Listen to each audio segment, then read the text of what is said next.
Panorama Bíblico, Esqueleto del Antiguo y Nuevo Testamento, clase 21.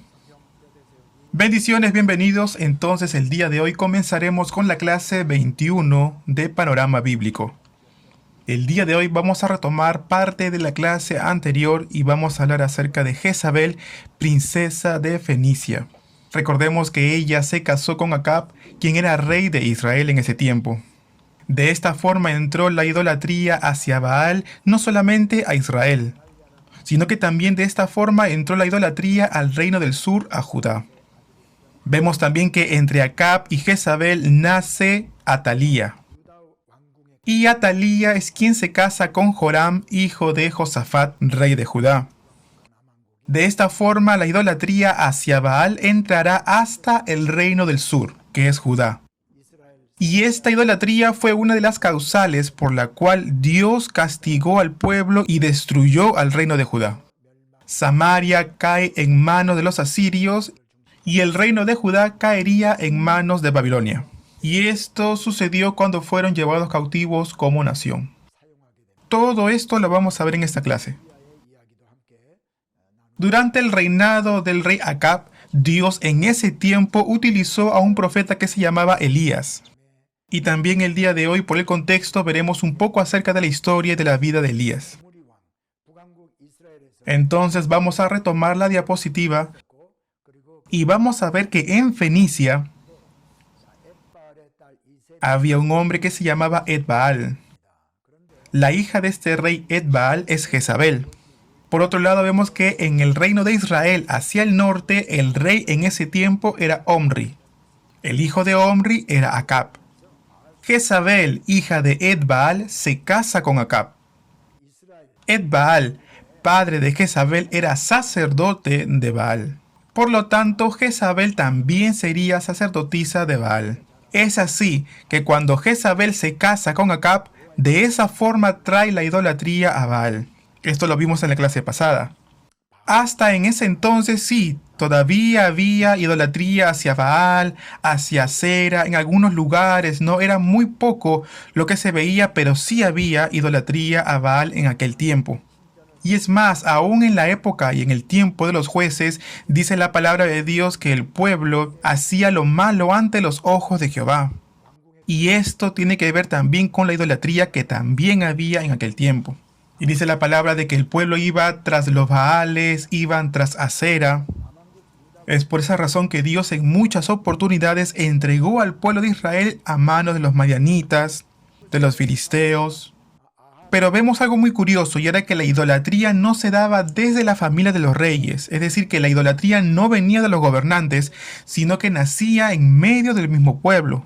Podemos ver que no se construían templos ni altares. Tampoco vemos que la adoración hacia Baal y Asera no era de una forma tan pública, tan abierta.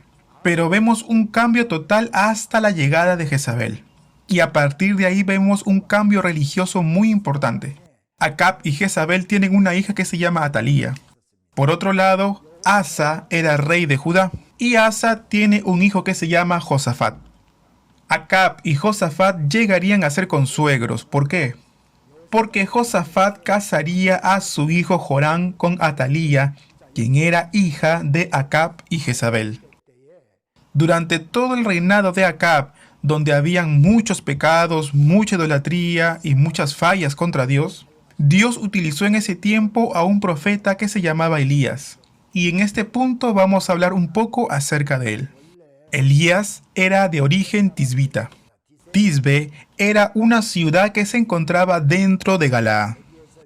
Elías se acerca al rey Acab y le dice de parte de Dios que ya no habrán más lluvias, ya no habrán rocíos, ni lluvias sobre la tierra de Israel. Es decir que Elías estaba declarando que se venía una sequía muy grande y muy importante. Luego Dios le dice a Elías que se esconda, que vaya hacia el arroyo de Querit. Ahora bien, mediante un mapa yo les quiero enseñar dónde es que queda el arroyo de Querit. Vamos a buscar el mapa, vamos a ver.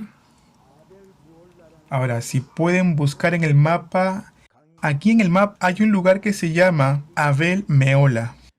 Por ahí hay un río, y ese río es conocido como el arroyo de Querit.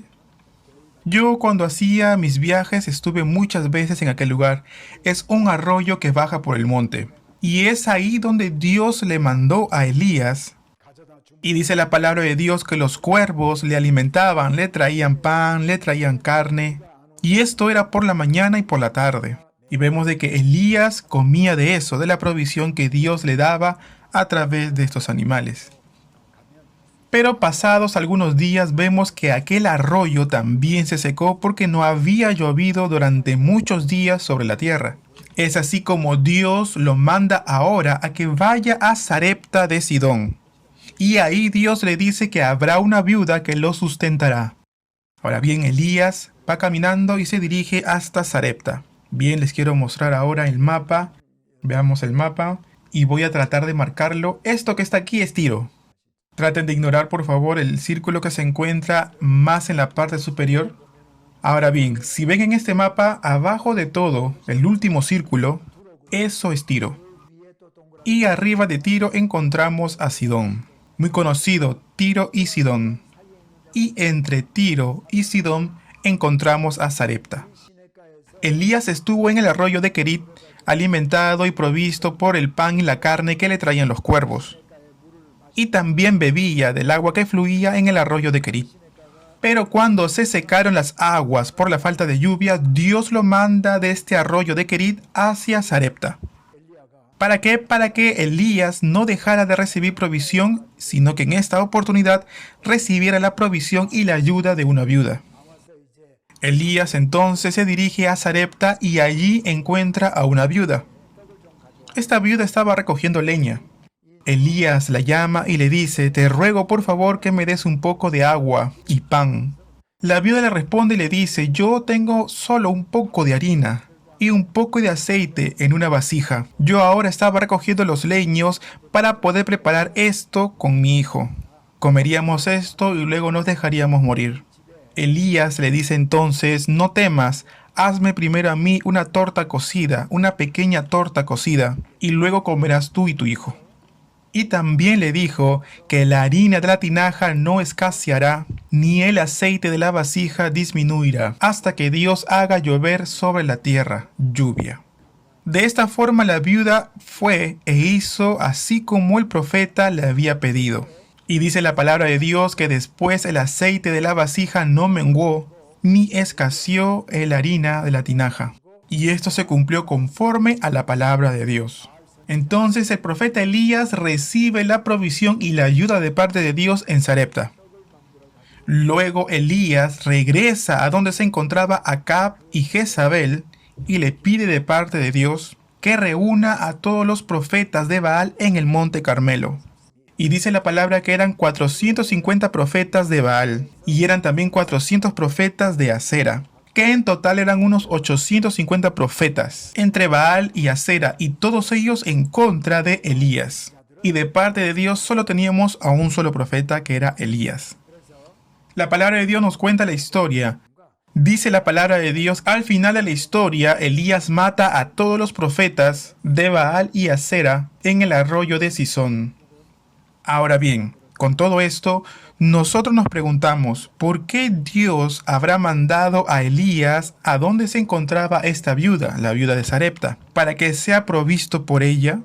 Hay muchos siervos, pastores, ministros que enseñan y dicen: si tú sirves con fervor a los pastores, a los profetas, Dios te va a bendecir, ¿no?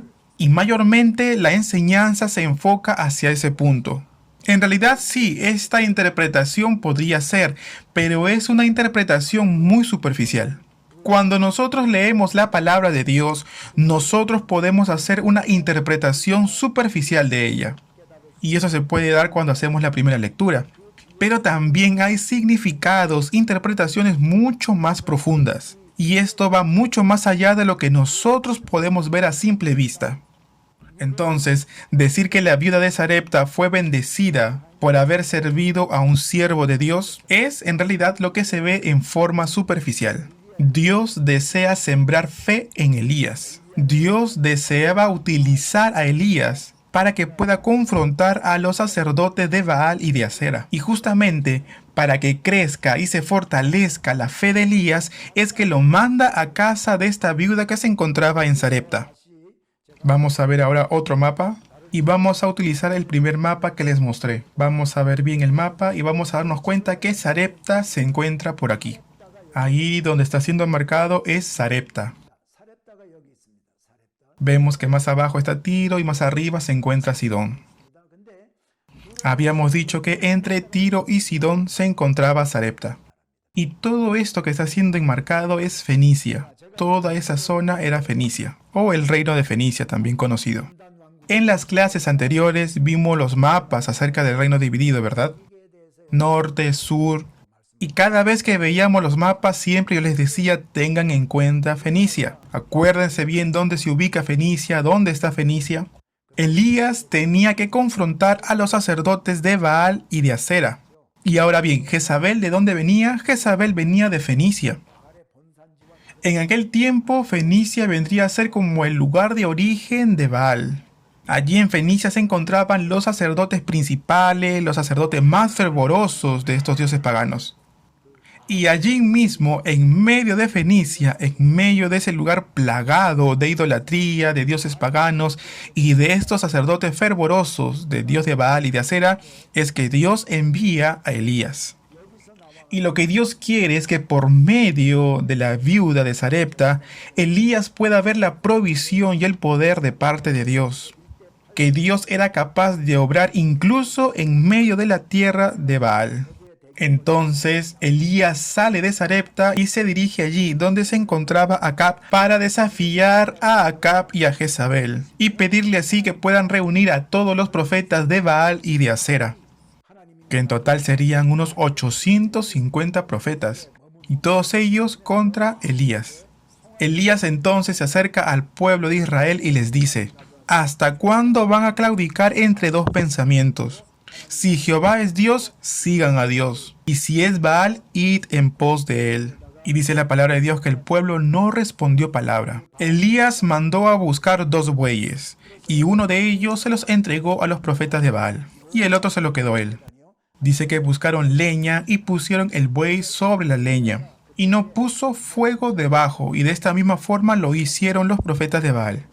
Hicieron 2 altares, un altar que era para Dios Jehová, y el otro altar sería para los profetas de Baal. Entonces Elías le dice a los profetas de Baal: preparen ustedes primero el altar, el sacrificio, invoquen el nombre de sus dioses y hagan sus cánticos. Y dice la palabra de Dios que los profetas de Baal comenzaron a invocar el nombre de Baal desde la mañana hasta el mediodía. Pero no había nada, no sucedía nada, no había respuesta de parte de su Dios.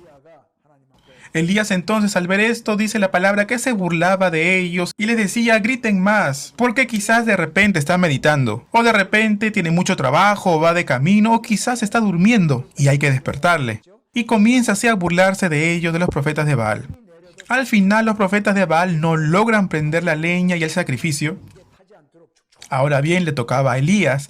Elías, antes de orar, antes de encomendarse al Señor, manda a que traigan 4 cántaros de agua y la derramen sobre el holocausto, sobre el altar, sobre el buey y también sobre la leña. ¿Para qué? Para que si descendiera un fuego pequeño, no se quemara, ¿no? Entonces Elías comienza a orar y el agua corría alrededor del altar. Y dice la palabra de Dios que el fuego descendió del cielo, prendió y quemó y consumió absolutamente todo lo que se encontraba en el altar. Y al ver esto, mucha gente del pueblo de Israel se puso al lado de Elías. Debajo del monte Carmelo se encuentra Jezreel, y por allí pasa el torrente de Cisón. Y es allí justo donde Elías mata a los 850 profetas de Baal y de Acera. Vuelve Acab a su palacio y le cuenta lo que ha ocurrido a Jezabel. Entonces Jezabel, muy enojada, le dice al profeta Elías mediante un mensajero: así me hagan los dioses y aún me añadan, si mañana a estas horas no he puesto tu persona como la de uno de ellos, refiriéndose a los profetas que murieron degollados en manos de Elías. Elías ahora siente miedo. Cuando su confianza estaba puesta en Dios, vemos que Elías tenía denuedo. Pero de repente, con la amenaza de Jezabel sobre su vida, ahora vemos a Elías que se siente solo. Comienza a mirar el ambiente, comienza a mirar a sus enemigos y comienza a entrar en él el temor y se vuelve presa del temor. Vemos que Elías ahora comienza a huir hacia el sur juntamente con un criado. Elías le dice entonces a su siervo: quédate aquí, y él avanza un día de camino hacia adelante. Y se sienta debajo del enebro y pide a Dios que le quite su vida. Vemos a un Elías muy cansado que se sienta debajo del enebro, cuando de pronto un ángel viene, se le aparece y le dice a Elías que se levante, que coma, y en ese lugar encontró panes y un poco de agua. Elías se quedó dormido y el ángel lo despierta y le dijo: levántate y come, porque el largo camino te resta. Elías comió, bebió, y fortalecido por la comida, Elías caminó durante 40 días y 40 noches, hasta Horeb, el monte de Dios. Y es allí donde Elías tiene un encuentro personal con Dios y es restaurado. Dios, después de restaurarlo, le dice: Elías, ¿tú qué haces aquí? He sentido un vivo celo por Jehová de los ejércitos. Pero los hijos de Israel han dejado tu pacto, han derribado tus altares, han matado a espadas a tus profetas, y solamente yo he quedado. Ellos me están buscando para quitarme la vida. He quedado solo y siento mucho temor por esto. Y de esta forma Elías le respondió a Dios. Entonces Dios le dice a Elías: ve y regresa y vuélvete por el camino de Damasco.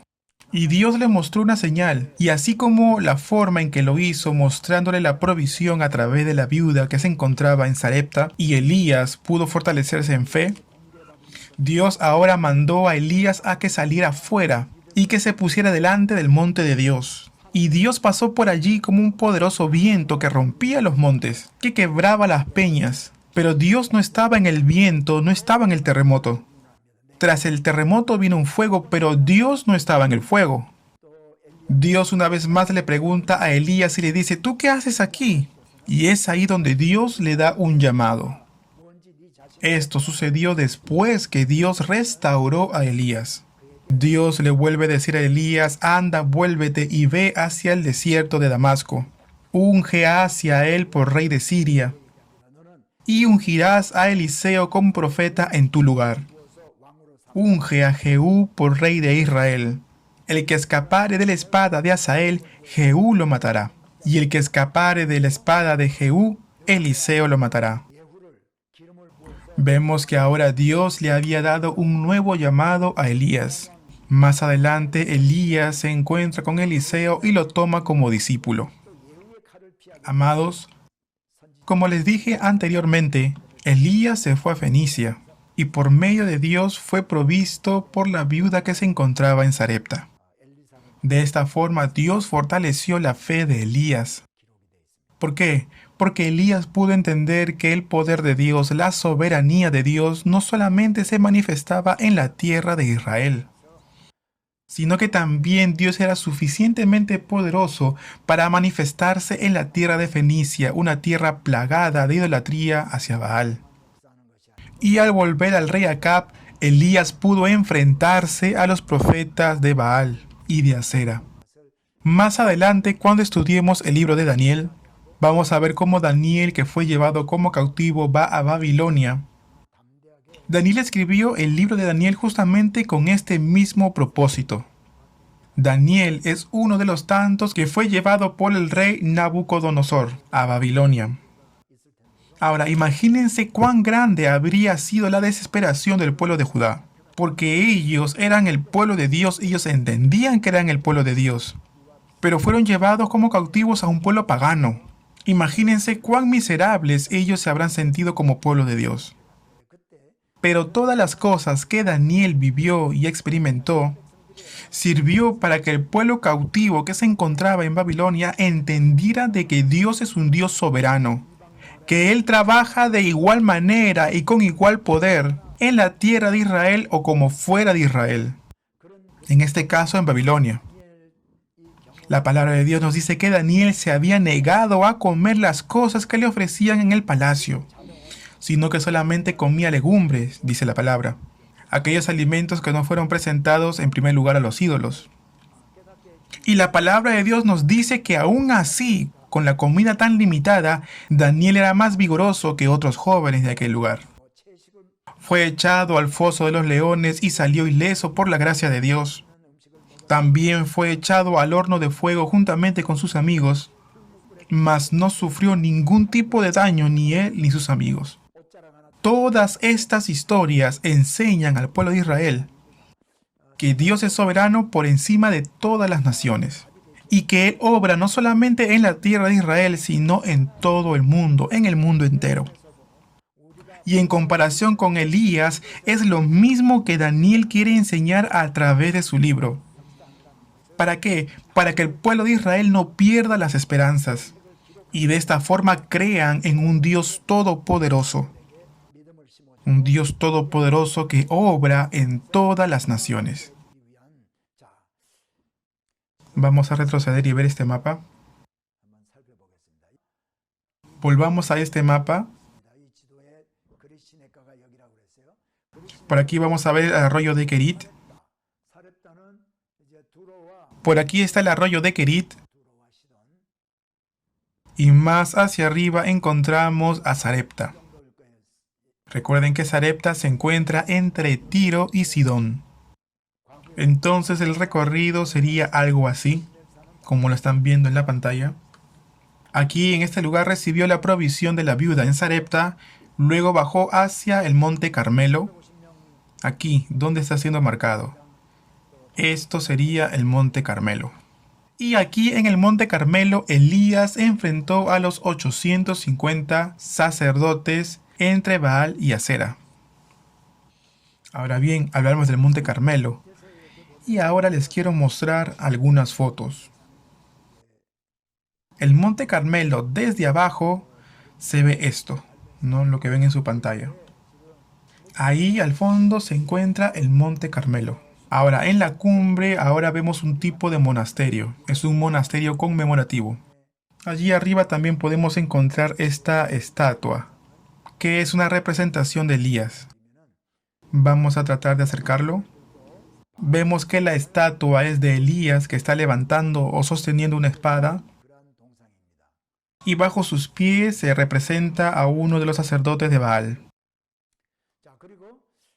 ¿Se acuerdan que también les mostré el monasterio que está en la cumbre del monte? Desde allí y en ese lugar hay un mirador. Y desde el mirador es que se puede tomar esta foto. En realidad es muy pronunciada la pendiente del monte hacia abajo, pero en la parte de abajo podemos ver una llanura. Y muchos creen que aquí en esta zona, en esta parte, es que él hubiese enfrentado a los profetas de Baal y de Acera. Porque en realidad en los alrededores no hay otro lugar posible en que se haya efectuado este suceso. Ahora miren esta foto también. Esta foto está tomada de arriba hacia abajo. Y por un lado podemos ver la llanura de Jezreel.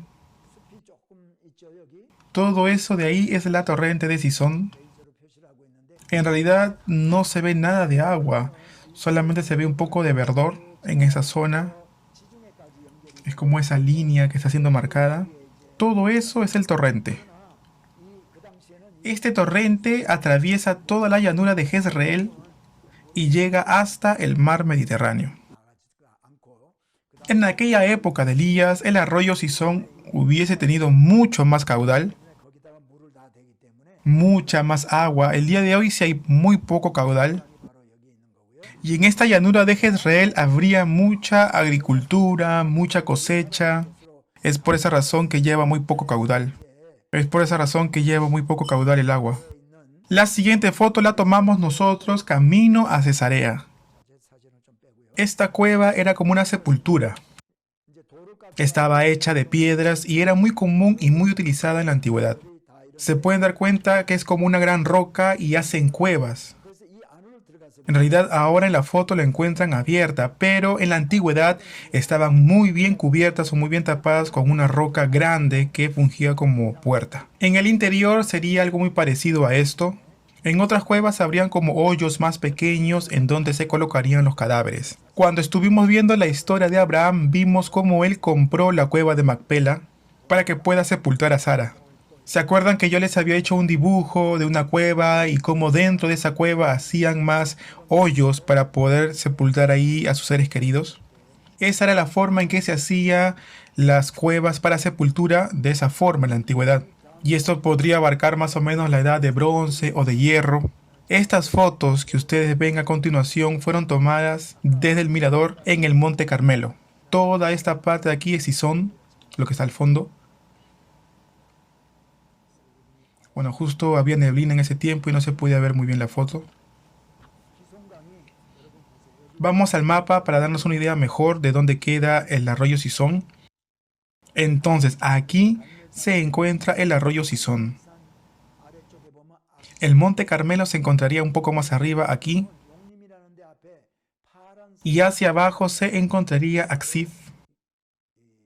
Aquí en esta parte que está muy delgadito de color azul. Esto delgadito de color azul sería el arroyo de Sison. Todo eso de azul es el arroyo de Sison. Todo eso que está siendo marcado de color azul correspondería al arroyo de Sison. Muy bien, entonces sigamos a continuación con el siguiente mapa. Bien, ahora les voy a mostrar la llanura de Jezreel.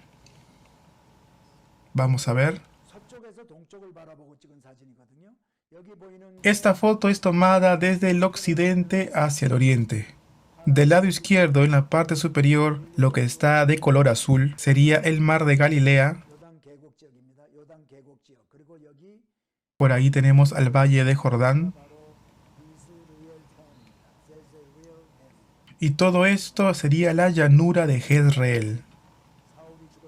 Por ahí a la mano derecha tenemos al monte de Gilboa, donde murió Saúl, ¿se acuerdan? Por ahí está el collado de More, en medio. A un lado, en la parte izquierda, muy pequeño, tenemos al monte Tabor. El monte Tabor se encuentra en medio de la llanura. Dijimos que en medio se encuentra el collado de More y delante se encuentra Sunem. Y de este lado hacia el norte encontramos a Endor. Saúl, ¿se acuerdan que fue a buscar a la mujer con espíritu de adivinación justamente aquí en Endor? Y después en el monte Gilboa es ahí donde muere Saúl y Jonatán. Y después los de Filistea colgaron los cuerpos de Saúl y Jonatán aquí en Bet-San. Esta es la llanura de Jezreel mirando desde el monte Carmelo. Esta vista también es desde el monte Carmelo. Y se puede observar la llanura de Jezreel. Y esta foto es la vista de la llanura de Jezreel desde Megiddo. Ahí al fondo, casi en medio, donde está siendo marcado, es el monte Tabor. Ese es el monte Tabor. Y el que está a la derecha es el collado de More. Eso que está al fondo es el monte Tabor.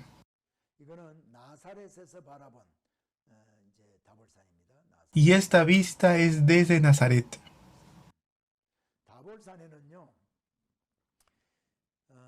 El monte Tabor aparece en el tiempo de los jueces.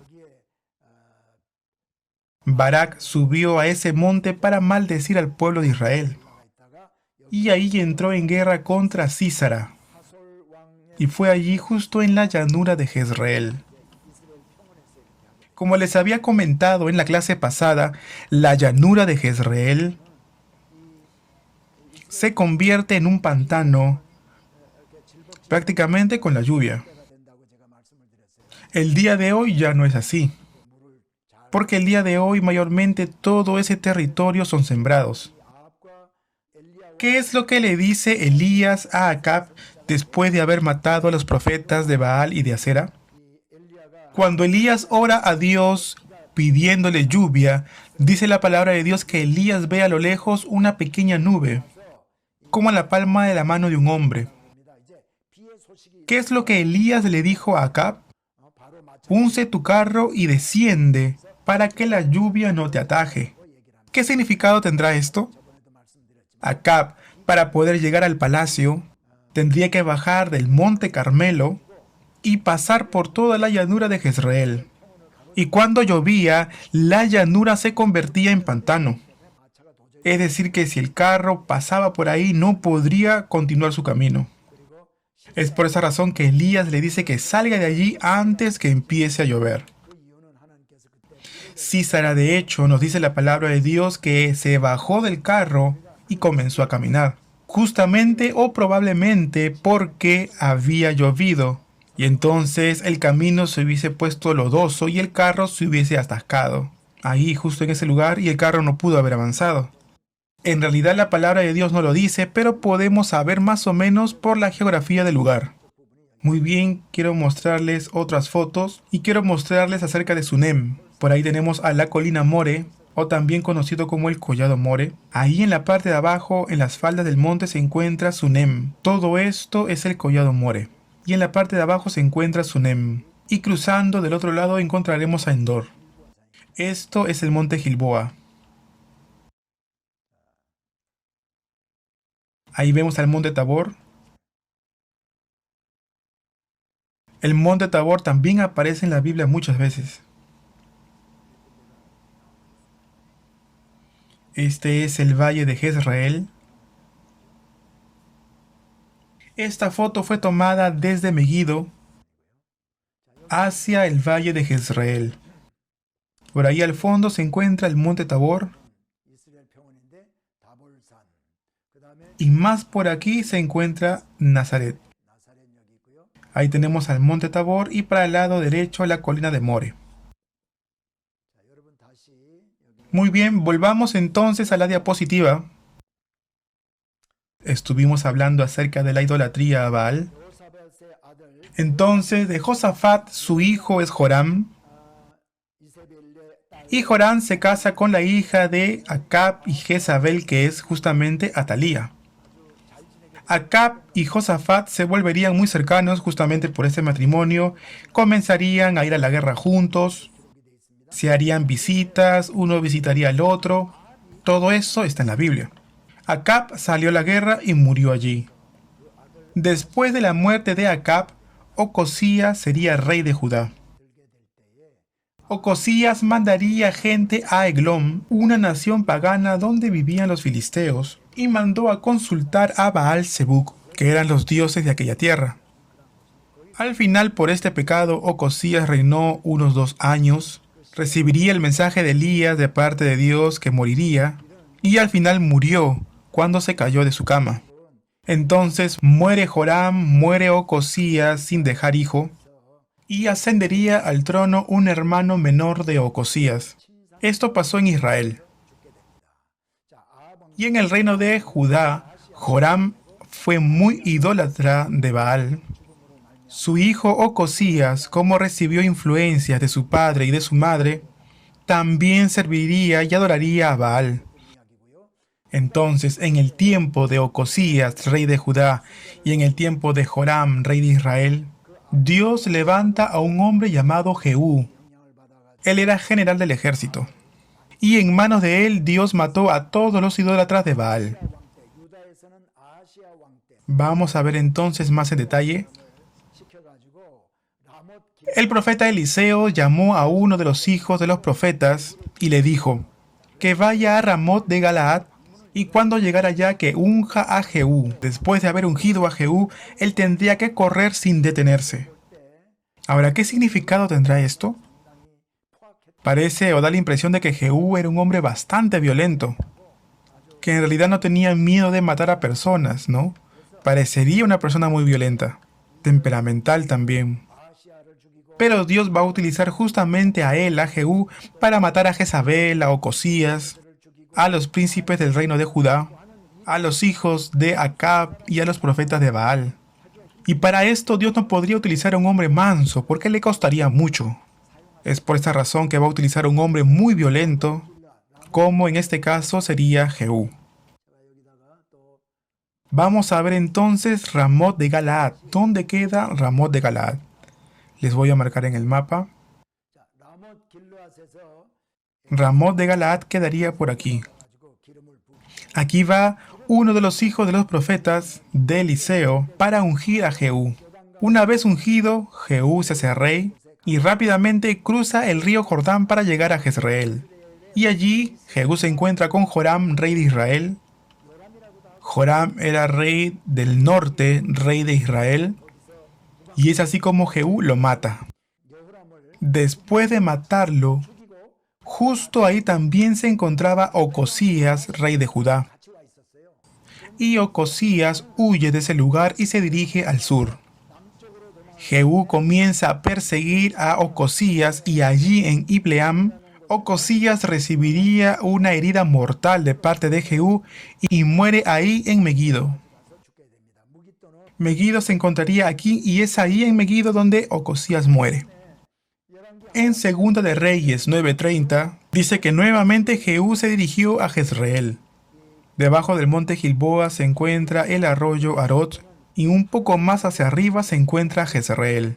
En esa época Ocosías, Joram, los hijos de Acab, vivían ahí. Entonces dice la palabra que Jehú volvió a Jezreel y allí con la ayuda de algunos eunucos mata a Jezabel. De esa forma Jehú provoca la muerte de Jezabel. Acab tenía 70 hijos porque tuvo muchas mujeres. Entonces Jehú se dirigió hasta Samaria. Los 70 hijos de Acab se encontraban en Samaria, juntamente con ancianos y algunos maestros también. Y los mismos maestros matan a los 70 hijos de Acab. Fueron 70 hijos que murieron. Les había comentado que Ocosías murió cuando había caído de la cama. Entonces el hermano menor de Ocosías fue levantado como rey en su lugar. El nombre de él era Joram. En realidad al final todos ellos son hijos de Acab. Y los demás hijos, los demás príncipes de Acab, que no fueron coronados o no tenían cargos, todos ellos se encontraban en Samaria y fueron muertos ahí. Por otro lado, Ocosías, rey de Judá, ¿qué pasó con él? Murió en Ibleam, a espada de Jehú. Él huyó hasta Meguido, donde murió. Ahora bien, no solamente eso, sino que en esos tiempos los príncipes de Judá, que eran 40, todos se encontraban reunidos y juntos. En aquel tiempo los príncipes del sur iban al norte, y del norte bajaban al sur, participaban juntos de la guerra. Es como si ambos reinos se hubiesen unido. Tenían muchas relaciones diplomáticas, y como que habían establecido alianza. Claro, en realidad todo esto fue a causa de la alianza matrimonial. Segunda de Reyes, capítulo 10, del 12 al 14, nos dicen que habían 40 príncipes que camino a Samaria murieron todos asesinados por Jehú.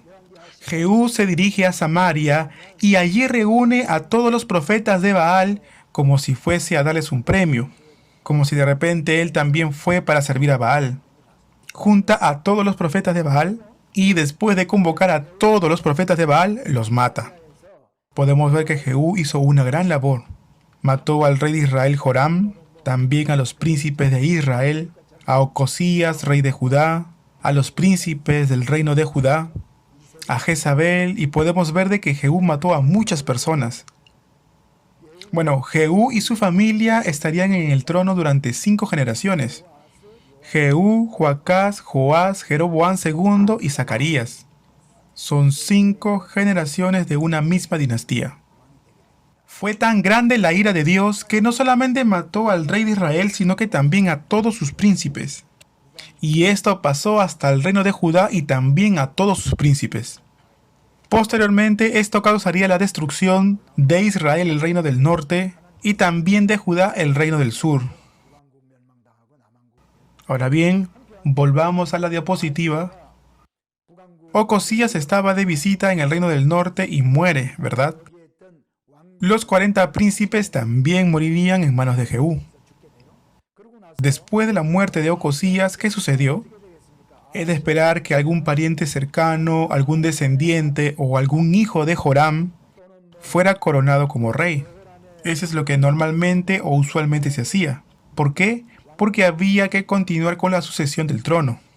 Pero Atalía mata a todos los hijos de Ocosías, a todos los príncipes que no habían muerto todavía, a los niños también, mata a todos. Atalía se había casado con Joram y era madre de Ocosías. Y Atalía no reparó en matar a sus propios nietos. ¿Cómo pudo esto suceder? Yo soy abuelo porque también tengo un nieto y una nieta. Y los abuelos amamos a nuestros nietos en una forma incondicional. Cuando se tratan de los hijos, bueno, tienen que cumplir ciertos requisitos, tienen que ser obedientes, pero es totalmente diferente con los nietos. Uno en realidad no espera nada de ellos, simplemente los ama y ama por amar. Es por esa razón que uno no entiende cómo Atalía pudo mandar a matar a sus propios nietos. Y en realidad yo pienso que aquí hay una enseñanza espiritual. Miren los reyes de Judá: Asa, Josafat, Jorán, Ocosías. Todos ellos son del linaje de David. ¿Y qué pasa si se elimina a todo el linaje de David? Entonces se acabaría y se extinguiría el linaje davídico. Y que justamente por este linaje davídico vendría el Mesías. Entonces Atalía, espiritualmente viendo, sería Satanás. Vendría a ser como una sombra de Satanás. ¿Por qué? Porque buscaría y buscó la forma de poder eliminar la genealogía davídica. Y por esta acción, ella se convertiría en rey. Pero al final vemos que más adelante Atalía es asesinada. Uno de los hijos de Ocosías sobrevivió y él se llamaba Joás. Joiada, el sacerdote, y Josaba, hija del rey Joram, esconde a Joás por fe. Lo escondería en el templo y de esta forma él sobreviviría. Y de esta forma sobreviviría el linaje de David, hijo de Ocosías, Joás. ¿Para qué? Para que de esta forma pueda continuar el linaje de David. Se dan cuenta que aunque hubo toda esta dificultad, Dios mantuvo vivo el linaje de David para que por medio de él pudiese venir el Mesías. Israel tuvo muchos reyes, tanto en Israel como en Judá. Podríamos tener clases y clases acerca de esto. Pero en lugar de detenernos uno por uno, estamos tratando de ver toda la historia de una forma panorámica. Y de esta forma poder conocer la historia en general. Y en realidad esa es la razón por la cual estamos estudiando panorama bíblico. Es por esa razón que tratamos de enfocarnos solamente en los acontecimientos más importantes o más resaltantes, tanto del reino del norte como del reino del sur. Ahora, vamos a ver el siguiente tema, y vamos a ver cómo cayeron los dos reinos, reino del norte y reino del sur. Vamos a ver la caída de Israel y la caída de Judá. ¿Cómo habrán caído? Israel, el reino del norte, durante la época de Oseas, es derrotado por Salmanasar, rey de Asiria. En el año 722 a.C. fue que cayó Samaria en manos de los asirios. La política de Asiria era traer pueblos de otras naciones a morar a Israel. Entonces se trasladaron desde Babilonia, Cuta, Aba, Amad, Sefarbaín. Estas personas fueron llevadas hasta Israel, y los de Israel también fueron trasladados a otras ciudades también. Esta era la política conquistadora de Asiria: mezclar a las colonias. Traían a otras personas a estas tierras, a los de aquí los llevaban para allá, y en realidad hacían una mezcla de pueblos. ¿Para qué hacían esto?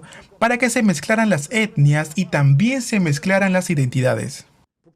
En la época de Jesús, los judíos consideraban a los samaritanos como extranjeros, y el contacto con ellos, con algunos de los samaritanos, era como que los contaminaba. Es por esa razón que ellos evitaban y no pasaban por Samaria. Ahora bien, ¿cómo cae Judá? Durante el reinado de Sedequías, quien era el último rey de Judá, fue derrotado por Nabucodonosor, rey de Babilonia, en el año 586 a.C. En ese tiempo, Jerusalén caería en manos de los caldeos. Entonces, en esta diapositiva, ustedes pueden ver la caída de Israel y la caída de Judá. Esta diapositiva que ustedes están viendo correspondería a la época intertestamentaria, pero lo vamos a ver en la siguiente clase. El día de hoy vamos a terminar aquí. Muchas gracias por el esfuerzo que han hecho el día de hoy. Nos estamos viendo en la siguiente clase, clase número 22. Muchas gracias. Bendiciones.